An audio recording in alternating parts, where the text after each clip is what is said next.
broadcast network, AFTERBUZZ TV. Over 20 million weekly downloads in over 150 countries, and your #1 source for after-show entertainment.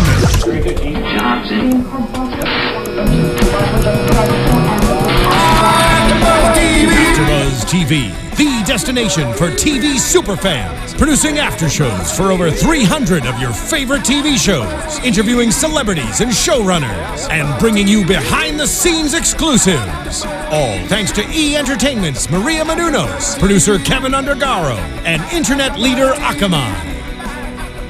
Now, let the buzz begin! There it is. That's the perfect theme for this episode. Yep. We're just I'm a fire starter. What's up, everybody? Thank you for tuning in to another Gotham After Show, Season 2, Episode 6, By Fire? Was that the title? That seems right. By Fire. I am your host, Micheal Andrew. You can find me on Twitter at Micheal_Drew, Micheal EAL. I'm here with my guy, Mr. Steve Kaufmann. I can't be anyone else's guy now? I mean, no, you're my guy. You're here with me. You're part of the exclusivity. All right. This little Gotham Central thing we got going on here. You guys can find me at Steve Kaufmann. That's KAUFMANN. And tweet at me about what just happened. Yes, what just happened in this?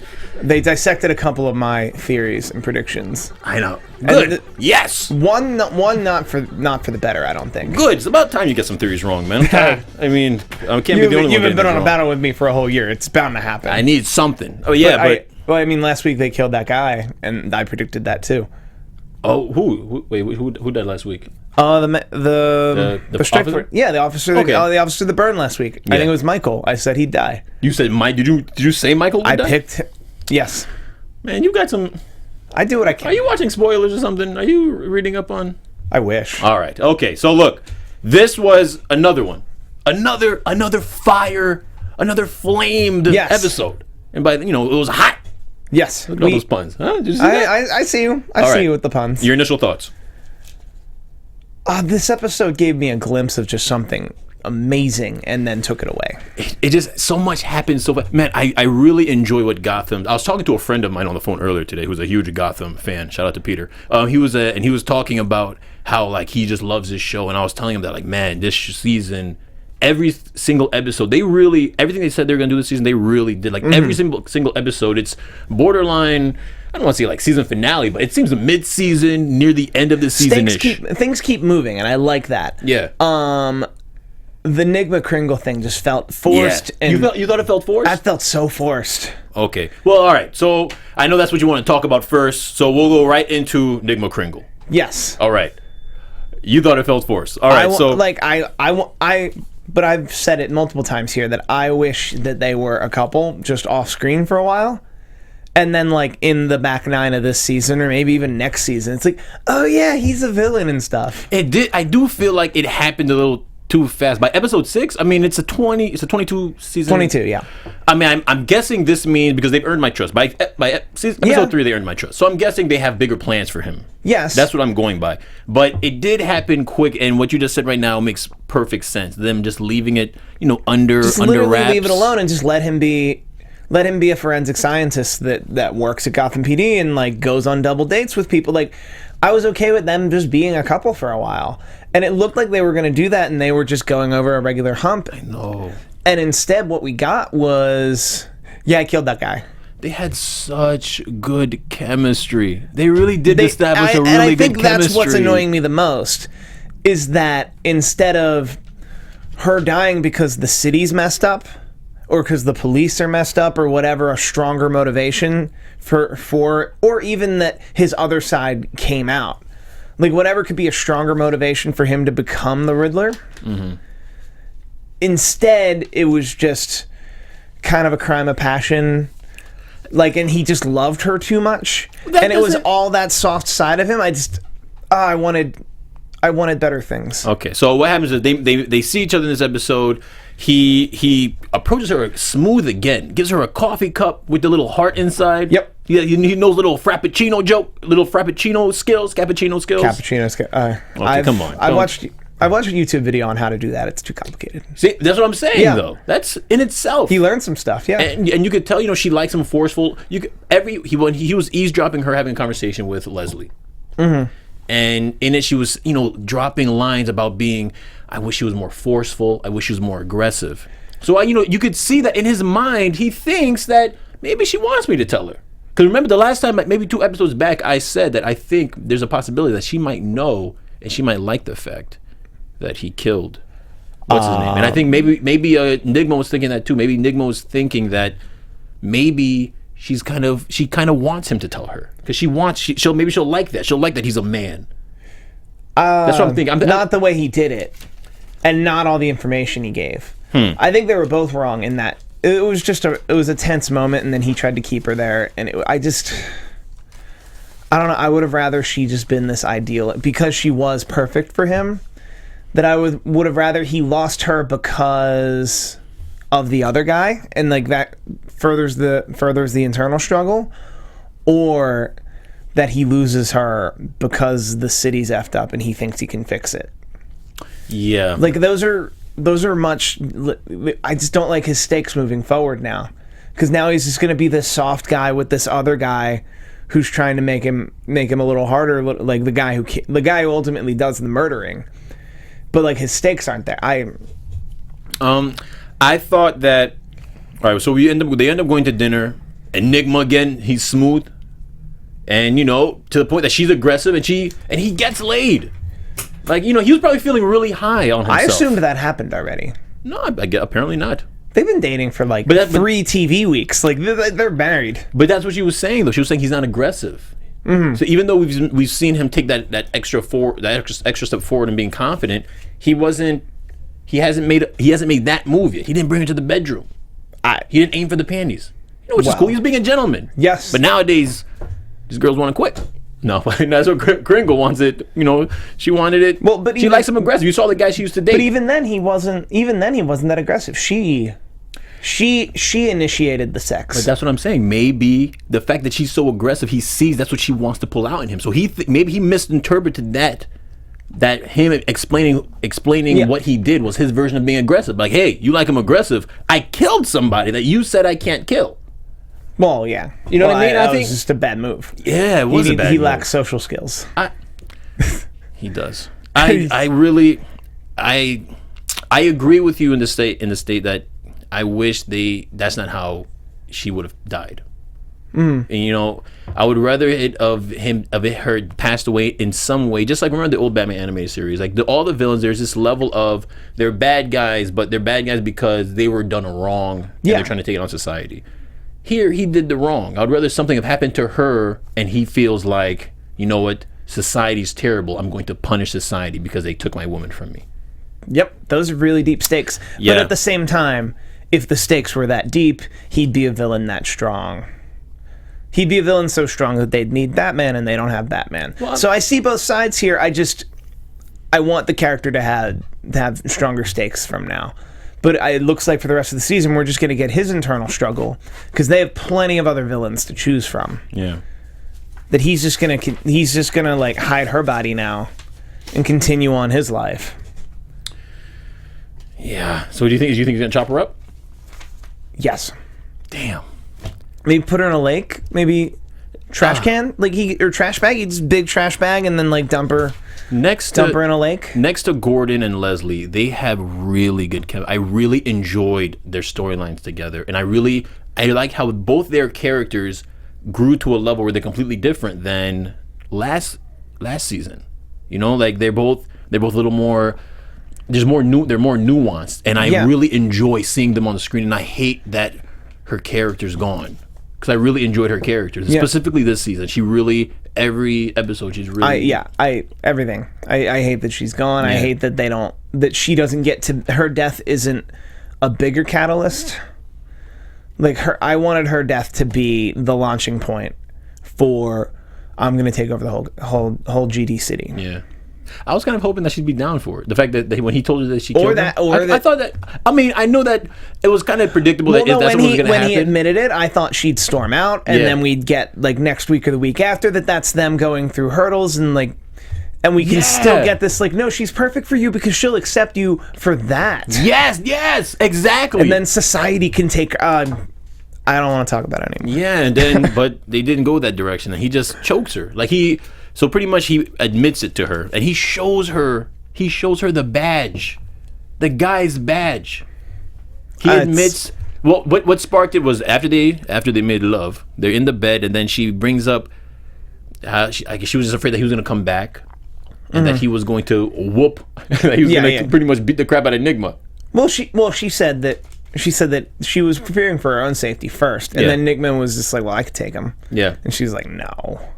Well, as a man, I could get that. I mean, she's checking your manhood. I can get that too, but he's insecure. He's like, "No, I killed him." Like he thinks she telling her's not the worst thing. Like he needed to tell her. Like that eventually, in an honest and open relationship, that information would eventually have to come out. And it's better that he told her. And I honestly think she could have gotten over it in like a week or two. Yeah, because I mean, technically, if he said he killed him protecting her. Yeah. I just wish they didn't kill her. Like I just wish that wasn't the way they did it. But it was a good scene, though. It was a good scene, but I don't want. I want her. I want him to have bigger stakes. I want a lot of things that can't happen now that she's dead. I know. He choked her. He choked her to death while telling her how much he loves her, without even realizing he's choking her. Like he's gone. Like that's full on psychopathic. Also, boobies, B0069Bs. Oh, shout out to boobies. That's what I'm talking about. Why would he keep the badge? He shouldn't have kept it. That's what I'm talking about. I think he would have kept the badge. Oh yeah, the Riddler. He looks like someone who keeps memos. Yeah, he looks like memorabilia. Yeah, I can see both ways. But someone so smart but yet so dumb. Maybe he'll find another Kringle. Oh, but Kringle was and every episode that actress got finer and finer. Yes, she started boosting up her hair. I'm sorry. Oh no, she was looking good. I got you. Man, why get rid of her? You need that. I'm over it. Leslie can't be the only sane one. Well, she wasn't technically. She would have been sane if she stayed with Nygma. But I needed that diversity, more female. She was really good. She was a good piece of the puzzle. All right, so that's our thoughts on that, and so I guess we'll move on to Butch, Penguin, and Theo. Yep. Butch, Penguin, and Theo. All right. Initial broad strokes on that. Broad strokes. I think this officially, or maybe they're just trying to get off my scent, that Butch is actually brainwashed by Victor Zsasz to follow Penguin's every order. Yeah.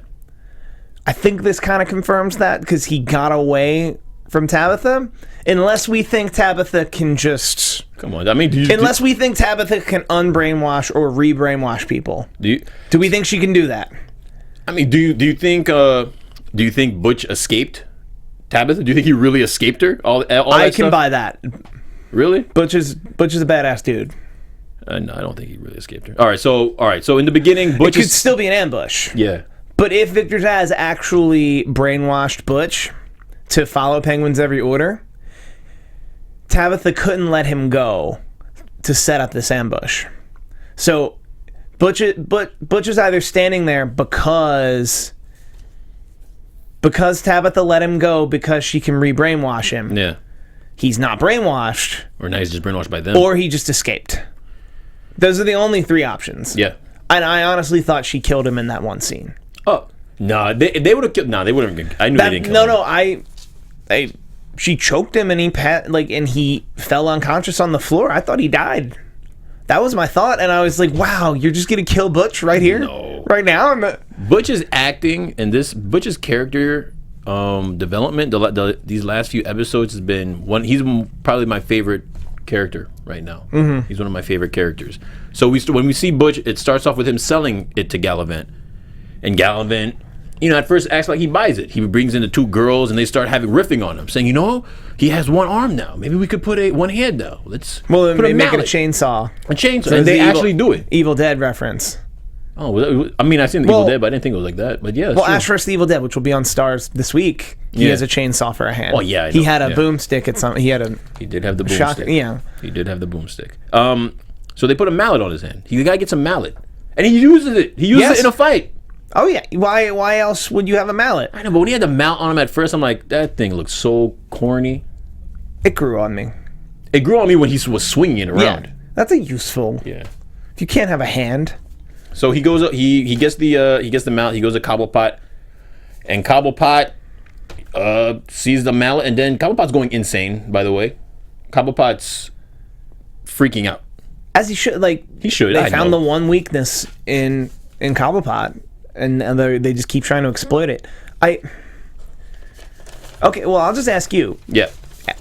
Do you think Butch got away from Tabitha, or do you think he was re-brainwashed? I think he's been re-brainwashed. The more I think about it, I think my theory holds true that he was never brainwashed. He was never brainwashed, and he got away. Or he's leading them to an ambush. Either or. It's not predictions time. I don't have to know yet. Okay. All right. So I don't think I. No, not yet. Don't tease it. So Butch pretty much goes there. He goes to Galavant, and then Galavant catches him looking at the. Well, I don't think the feed. He sees him looking at the feed, but he closes the feed before Galavant comes out. But Galavant is already onto him. Yeah, and we get that scene where Penguin was like, "I need more results," whereas otherwise Butch wouldn't have been that careless. Yeah, Butch would have like infiltrated it and taken the 3 to 5 weeks it would take to infiltrate a place. Exactly. Prove that he's useful. Prove that he's trustworthy. To then be in the room with the feed without being so sloppy. And Cobblepot's being irrational. Yes. Very much so. Irrational. So he forces him to go back, and then Galavant approaches him and calls him on it. Pretty much he's on to him, and then and that's when he has Tabitha come in. Yeah. And try to brainwash him. But you really thought he cracked her neck? I really thought she killed him. Oh, no. I thought it would have been lame, but I thought she killed him. Also, Penfold74 in the chat says, "Nah, Butch got what Congressman paid $500 for to dominatrix for." My man. Exactly. That's... Exactly. So he wasn't... Penfold74 thinks he wasn't brainwashed at all. No. I think he was... This is what I feel is he was brainwashed. And okay, I'll say for predictions. Okay. But I've got a little theory on that. A nice little... Stop it. Don't. It's coming. You're going to get a good one. So yeah, he fleshes him out. Then Butch ends up running to Cobblepot, and he tells him that, "Hey, I know where your mom is. Let's go." And you think that's all legit? If it's an ambush, he's not brainwashed. Well, yeah, duh. And I think an ambush makes more sense. I'm kind of talking in circles because Butch breaking out also makes sense. Mm-hmm. I'm just going to choose one. I think it's an ambush. Okay. And also a quick, in the beginning scene, a quick little snippet. While all this is happening with him and Butch, there's someone like borderline hanging in the background. The congressman, because that's how he's getting his votes. Yep. He's just straight up, vote for me or I'll kill you. Straight up racketeering. I love it. Yeah. Vote for me. Choose me or you'll die. That's Gotham politics. That's Gotham politics. Yeah. I love it. See, he understands the game. His bloodline is one of the founding members of the city. Of course, he gets it. Yeah, so how are you feeling about Galavant so far? You liking him? I'm liking him a lot. He's the strong suit for this season so far. I also think... No, I'll save that. Okay, so we also see Galavant, and I like how on one hand, you see him straight up racketeering, forcing people to vote for him, and then on the other hand, he's schmoozing with Bruce. Of course he is, because he's trying to take over the whole city, and the Waynes, who had been running the whole city this entire time, have the corporate end that's running the whole city. Yeah. So he needs to get in good there. Lucius Fox doesn't... No, Blundersaw did, and I think Lucius Fox runs Wayne Enterprises now. Does he? Someone in the chat will tell me if I'm wrong. And well, right now all the chat is talking about hanging fetishes and how much a dominatrix costs. Well, but when they get if anyone knows if Lucius Fox is or isn't running Wayne Enterprises, I think Theo Galvan's looking for that job, or at least the influence to take over, there. Yeah, and we see that. I like how Galavant, how he's pretty much. His attack seems very balanced. Mm-hmm. He has a really good strategy. He has Bruce, and he brings up Bunderslaw to Bruce because he knows that Bruce is on to Bunderslaw. Mm-hmm. He brings him up, and then he makes sure he comes out to dinner with him and Silver St. Cloud. Yep. Who's got Bruce all messed up. She does. She's got Bruce's loins on fire. He still likes Selena Kyle, though. Yeah, but man, he's seeing this new girl. He's got his choices now. Well, not really. Selena Kyle. He didn't know where Selena Kyle is. He doesn't have his choices, but he's going crazy over Silver. To the point that when he was training with Alfred sees that, brings up Silver, and then punches him in the face. Yep. Alfred, who does not own workout clothes, I don't think. I know. Alfred just he just takes his jacket off. He's like, "Let's go, Master Bruce." That's right. He straight up trains him. Are you gonna change your loafers? No. Let's go. And like a vest over a nice button up with a tie, and is straight boxing him. There's sweat coming through. Like, dude, you don't have any. Just a T-shirt. People are telling me Lucius Fox is a tech advisor, so someone else is still in charge of Wayne Enterprises. Yeah, it's not. Because Lil Wayne owns controlling stakes. Lil Wayne. Yeah. But I believe those would be under Alfred currently. But somebody else still runs the place day to day. Okay. Yes. All right. But like the equivalent to a CTO would be Lucius Fox. Mm-hmm. All right. So we go from that, and just like how we saw, I liked how the opening scene you saw Galavant we went right into Galavant and Butch. Right after that, you ended up seeing Gordon chasing down a guy and getting full on, like he's not like last season. Now he's full on Gotham-y. Tracks down a guy who's also an arsonist. Well, they killed one of his people. The cop, yeah. They burned one of his people, and he whoops him, and then they report him to the captain. And he told him to, though. He said, "Go ahead," because he thought the captain was gonna be on his side. No, he didn't. He just didn't. No, I think he saw the captain, because when the captain brought it up, Captain Barnes is a Boy Scout. Yeah, but when Barnes brought it up, he looked at Barnes like, "Oh, you're really upset about this." He thought I think he thinks that Barnes and him are, simpatico. Yeah. You know what I mean? So he was like, Barnes just like me, he's going to get it. Nope. I think that's the difference. That's the difference we're always going to see between... Barnes will always be by the book, whereas Gordon will be... Whereas Gordon will at least be more of a realist. Okay. And I'll say it now, I think that's where Captain Barnes will fail. Well... Is that it'll be too by the book. Well, I disagree with you, because if you remember my last prediction, I think he works for Galavant. Fair enough. And I think that's going to be a home run. When that one happens, things are going to drop. I'm going to come on here and I'm like, did you see what I predicted? Also, who's the commissioner? We still don't know who the commissioner is. I know, we still don't know who the commissioner is. That's true. They've not told us who the commissioner is. It must not be important anymore. It should be important, considering how that's Jim's future. Yeah. And shout out to one of my favorite lines in that beat up scene in the hallway. Because Bridget is a female arsonist, the guy proceeds to say she's mad rare, like a unicorn. I like that line. That's a good line. She's mad rare, like a unicorn. Although, like, unicorns don't exist, whereas I've told you this thing exists. Well, I hate when people are like, it's rare, like a unicorn. No, like, that's actually a terrible analogy. Yeah, that's actually super rare. That doesn't even... Yeah. So it's non-existent? Yeah. That's very... you overthought it. But I feel super rare right. would be a panel where Monty shows up. I'm kidding. That's mean. Okay. So then we go to the new Firefly. She's I call her new Firefly. Bridget. She's living with Selena, and Selena is unsettled by the murder. Mm-hmm. Right. But I think she's unsettled by the murder. No. Bridget's unsettled by the murder. Yes. Because she's never murdered before. Yeah. Especially not a cop. Also, I think she just wants to. Selena and Bridget have different ideas of what free is. Yeah.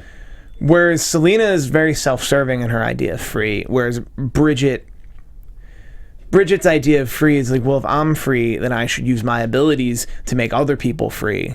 And that's truly free, because how can I be free if other people aren't free? Like, way more idealistic. Yeah, I know, and then you see what happens to her. So then they end up, Selena tells her she has to get out of town, so they need money. So what do? They go rob a club. A club of, as soon as we go into... Pimps, hoes, and thieves. Yes, my good. Like I didn't write it down. I'm glad one of us did. Pimps, hoes, and thieves. Pimps, hoes, and thieves. Like, everybody, what's up? Pimps, hoes, and thieves. Women being sold. So, what would a thief do with a prostitute? I know. I felt thief was a little... He just said pimps, hoes. He couldn't... Were there hoes that were buying prostitutes? I don't know. I didn't look at the crowd very well, but it looks like they just had a literal brothel that they were selling of hoes to pimps. Yeah. To pimps, I don't know if thieves were also there? I don't know if they're selling them to pimps. I think they're just selling them to people who are just... But I guess, pimps, because they can break them in, because they had chains on them. Yeah, like it's slavery. Like they were selling... And someone tweeted at me, I'm pretty sure it was Vern C., about this scene in particular, that Selena Kyle doesn't shoot people ever. She can push him out a window. Yeah. And then Bridget can use a flamethrower. Selena Kyle can't just pull the trigger on somebody. And yes, that was at Vern's views. Is he saying that in terms of like she doesn't do that? Or I get Fox doesn't want to show kids using guns, but come on, Selena should pull the trigger on some bad people. I'm with you on that, Vern. Yeah, I could have seen. I like Vern. He always points good stuff out. I like. I could have seen that too. I mean, like in this scene, it made more sense that she would actually pull the trigger on a bad guy, whereas she just didn't. Yeah, like she shot a gun in the air a couple times. Yeah. So when they robbed them, I like how they showed the difference between them. Like as you just mentioned, that Selena's more about like, hey, you gotta look out for number one, which is yourself. And Bridget's like, we have to save these other girls because she knows what it's like to be bullied. And like, and that's not to say Selena it doesn't either. It's just that Selena's like, I don't care. Yeah, but Selena's like, she's still like a lone wolf. She's like lone wolf McQuaid out there. Because she's all by herself. Lone cat McQuaid. Okay, well, I couldn't think of a good one. What do you want me to tell you? That's a fair pun. I mean, lone cat. All right, but yeah. So Bridget, I think Bridget resonated with that, and she saw herself in these girls, and clearly, and they. So did everybody else there. Oh. That was good. That wasn't bad. That was good. That was a word play. There was a punch. I know that was I'm not apologizing. You shouldn't apologize. I like that one. So, and then Bridget, she goes. I feel that's the first moment you start seeing her with her power. She starts blowtorching everybody. Oh yeah. Just going bananas. They rob it, then they leave, and they're having like it kind of reminds me of that film Set It Off, where they all get the money. You're like, yeah, we did it. Woo! I kind of wanted that spin-off webisode where they just rob all the whorehouses in Gotham. They kind of reminded me of from the Batman animated series, the Harley and Ivy little, same kind of idea. Yeah, Harley and Ivy little Thelma and Louise thing going on. Two chicks acting with agency. Yeah.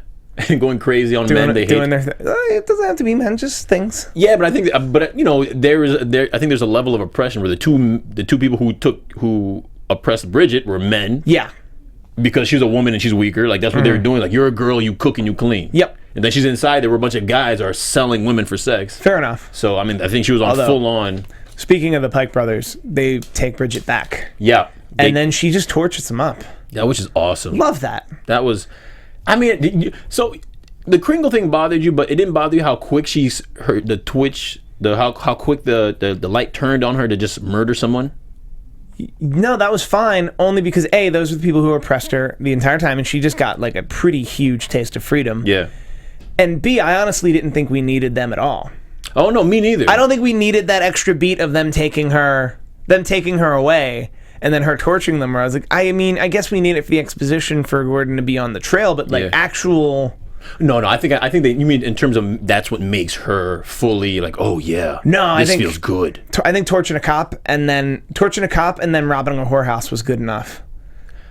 For her to understand what freedom is. Yeah. Well, the cop, I don't think she wanted to torch the cop because she doesn't have issues with cops. I know, but I think so. I think she felt bad about that. She torched an oppressor. Yeah. Well, I mean, I think it would have been if maybe the brothers did more, but because the brothers, and as they're saying in the chat, abused her for years. Yeah. So yeah, you're right. So I mean, I was cool with it. Justice arts are fine. Yeah. I didn't think we were getting her back this week. So the fact we get her back at all, I'm like, sweet. Yeah, I like that she had a good 2-episode arc. Really good 2-episode arc. Those are nice. So she kills her brothers. They take her back and she tortures them, and I think that shocks Selena. Like Selena completely didn't expect that. Oh yeah. And I liked how you saw Selena like, okay, I mean, I still like you, but wow, I didn't know you had that in you. Mm-hmm. I thought that was pretty awesome. And you saw how Selena, this is the first person Selena actually cares for. Well, I mean, she cared for Bruce, but this is the first person in recent memory that Selena actually cares for. She really cares. Like, somebody with a long commitment to, like, the fact that they were friends is very helpful. Yeah. It's very helpful to show that bond. And, yep. Then we go, so then we get to, Barnes pretty much tells Gordon to go get Firefly. And Selena finds power. She's empowered. Then they pretty much go. Bridget ends up going after, like now fully empowered. Yeah, fully empowered. Goes after to free them hoes. Yeah, she goes to free the other women who are just like her, which I found crazy. Free them hoes, but go on. She had the money to escape. It wasn't about escape. she's an idealist.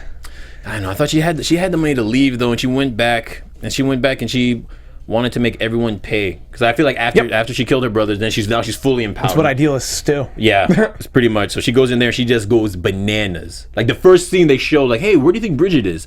They automatically cut to her inside there burning someone alive and freeing everybody. And then she gets burned alive. I saw that part happening pretty much. I saw that part happening too. Well, and especially when they nod to the suit and the fact that like she doesn't have like a mechanical background. Yeah. That there has to be a fault in that suit to begin with. Then she winds up at Indian Hill. Yeah. So they shot I thought they were gonna shoot the pack on her back and burn her alive. Yes. That's what I thought happened too. But I thought they were gonna shoot it. As soon as they shoot it, it blows up. Yeah, I thought Gordon was trying to protect her. And Yeah. that, we had that moment, but I like how they did that. kind of wanted her to just die. You kind of wanted her to just die? But then we have no way to get into Indian Hill like we're getting. Well, no, I mean, she's Firefly. Firefly's not dead. Firefly's gonna become a Batman villain. Legacy characters. We can't. Yeah, I know, but everything can't be a legacy character. They're already doing it with People Joker. can die. No, everyone is a legacy character. No, I don't want every. No, because that's. So you think Penguin's gonna be a legacy character? Yep. You don't think that's Penguin? That's not Penguin. You think he's gonna see? No, that's too much. Nope. Everyone's a legacy character in this show. No. Because you think every single villain is just gonna be someone that motivates someone else to be that villain? Correct.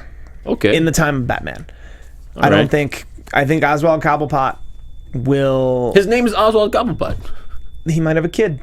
Oh, come on, legacy Steve. Character. Come on, come on. I said what I said. No, legacy man. character. All right, you're bugging out for that. I mean, the Joker one I get, but I don't know. All right, so we go to Indian Hill, where they take Bridget's body. They told Jim tells Selena that Bridget's dead, because they're under the impression she's dead, but someone sneaks out her body and takes her to Indian Hill, and it's being done by a Wayne Enterprises building. So what's Indian Hill? Indian Hill, I think they mentioned it a couple times last season between Maroni and Falcone. That I believe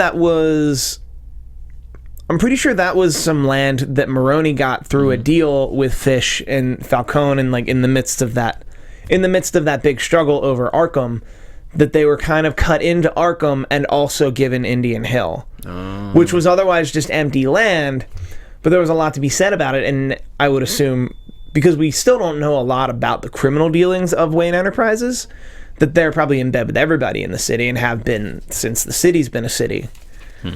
Also, I feel like we got a glimpse of some new villains that are at Indian Hill. I'm pretty sure we saw a guy being shot with pretty sure we saw a version of Mr. Freeze. I was thinking a freezing guys. No, I mean, I know. And then there's that lady there's Latex Lady. Latex Lady. There was a lady in full latex. Yeah, but that wouldn't be Catwoman. But that would be somebody. Who? I don't know. Well, okay. So, what are your speaking of Catwoman? What do you think of the Selena Jim moment where Selena has Leslie at gunpoint? That was awesome. I like that little interaction they had. Because we found out somebody Selena cares about enough to stick her neck out for herself. She's fully done with Jim now. I think she's fully done with Jim. She blames Jim for her death. He didn't save her. Yep. She's done. She'll always blame Jim. But I think she also blames Jim because he's partnered with Oswald Cobblepot. Yeah. For that, that she's partnered with Oswald Cobblepot, and Oswald Cobblepot's the person who's starting these fires and hiring these bad people that are imprisoning her friend. Yeah. So she has no reason to trust or like Jim. It's actually a shock she still talks to him. Huh. Okay. And didn't shoot Leslie. Just true. She didn't shoot Leslie. I like how everyone was so calm when she was there with the gun. Leslie, I think if you're dating Gordon for this long. Yeah. I'm used to it. A girl's just gonna point a gun at me sometimes. All right. That's my life. Now. Let's do it. Predictions, please. Oh, is that? Are you kidding me? Are you kidding? And now, your AFTERBUZZ TV. Extra 3 seconds. Perfect. Jeez. All those teases. I'm going to drop a big one. All right. That someone in our comments reminded me that this was a thing I wanted to say. All right. And it was, of course, the computer's going to be slow. I'm going to say the prediction first. Theo Galavant killed Bruce Wayne's parents. Huh. All right. Wow. Okay. That makes the most sense. That prediction was brought about by this comment by... Oh, wait. Teodros Malshwa. 6 days ago, this episode further proved this prediction that Theo killed Bruce's parents. Okay. It was that prediction. It's a good prediction. I'm starting to see that more. All right. That Theo, I think, came after all the families. And that was his power play. Because it looks like of all the remaining families, the Waynes were like the top dogs. So if he creates instability in the company, if he creates like a little orphan boy that he might have to kill later, but still exert influence over before. All this, I think that's okay. That's how I see it. You got another one? I think Mr. Freeze is at Indian Hill, and I do not think Theo will become mayor. Well, okay. All right. I do think Mr. Freeze works at Indian. I think Mr. Freeze was the guy they showed us that was getting shot with. No, I think he's still a doctor. He's a doctor first. I think he's going to be a doctor. You're going to meet because clearly you're going to meet him this season. So, so I think he might be a doctor working there. Legacy character. He's just a guy at Indian Hill getting experimented on. So you think everything? I mean, I don't want to dwell on that, but you think everything, full circle, legacy everywhere. I might come back around on Cobblepot, but everyone else, Cobblepot and then Dent, are the two that I think. But even then, if Harvey Dent if the Harvey Dent we know becomes a Batman villain when Batman's Batman, that means he'd be like 50. Yeah. Pretty much everyone's going to be older than Batman except for Selena Kyle and the Poison Ivy. Selena Kyle, okay, so not everyone. Selena Kyle, Poison Ivy, who are Bruce's age, and then Harvey Dent and Oswald Cobblepot, who have the name already. Yeah. Everybody else is a legacy character as far as I'm concerned. Huh. And I think they're operating under that assumption because they don't expect this show to go 20 years and then we get a Batman. Where is the positivity? 20 years? Okay, I'm joking. All right. Okay, fine. 20 years? All right. 5 my is positivity. Turn. My turn. Go for it. I'm going to drop my hammer. I say Tabitha has reprogrammed Butch. And they will become lovers. And they will be like a duo. Loving one another and become like a duo team. I could buy that. And that's what I see happening. It's a setup. Like when he went there, he set Penguin up because of Tabitha. Mm-hmm. And Fish is coming back this season. Fish has to come back this season. That's it. No. That's all I got. There will be no Fish this season. Also, Penfold74, Steve, that prediction will only work if the show doesn't go to a third season. No, if your characters are good enough, you can answer the question posed in the first season and still have a show. All right. Okay. Well, that's it, right? That's it. Okay. Everybody, thank you for tuning in. I am your host, Michael Andrew. You can find me on Twitter at Michael_Drew, Michael EAL. Steve, where can they find you? They can find me right here, right now, but also at Steve Kaufmann. That is Kaufmann. I do 5 weekly shows here at AfterBuzz TV, and I tweet about them regularly. Yes, I'm actually going to go do Quantico right now, and I'm going to do The Flash tomorrow, so please tune in for that. Also, youtube.com/AfterBuzzTV. Subscribe, iTunes, SoundCloud, like us, share us, talk about us, talk to us on Twitter, and all that jazz. See you next week. Peace. From executive producers Maria Menounos, Kevin Undergaro, Phil Svitek, and the entire AfterBuzz TV staff, we would like to thank you for listening to the AfterBuzz TV network. To watch or listen to other after shows and post comments or questions, be sure to visit AfterBuzzTV.com. I'm Sir Richard Wentworth, and this has been a presentation of AfterBuzz TV. Buzz you later. The views expressed herein are those of the hosts only and do not necessarily reflect the views of AfterBuzz TV or its owners or principals.